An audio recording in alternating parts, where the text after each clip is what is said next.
తెలంగాణలో పలు జిల్లాల్లో కురిసిన అకాల వర్షం బీభత్సాన్ని సృష్టించింది. శనివారం సాయంత్రం ఒక్కసారిగా వాతావరణం మారిపోయి ఈదురుగాలులతో కూడిన వర్షం కురిసింది. ఎండలతో అల్లాడుతున్న ప్రజలకు కాసేపు ఉపశమనం కలిగించినా రైతులకు తీవ్ర నష్టాన్ని మిగిల్చింది. కొనుగోలు కేంద్రాలకు తెచ్చిన వేలాది క్వింటాల ధాన్యం తడిసి ముద్దయింది.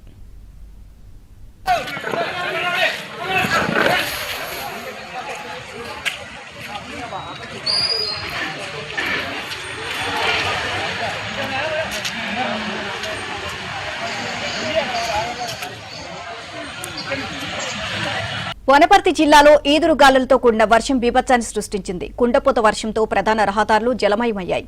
కొత్తకోట, మదనాపురం, ఆత్మకూరు వైపు వెళ్లే రోడ్డుపై భారీ వృక్షాలు, హోర్డింగ్స్ నేలకొరిగాయి. దీంతో వాహనదారుల రాకపోకలకు తీవ్ర అంతరాయం ఏర్పడింది. మరోవైపు మదనాపురం మార్కెట్ యార్డులో వరి ధాన్యం తడిసిపోవడంతో రైతులు కన్నీరు మున్నీరవుతున్నారు.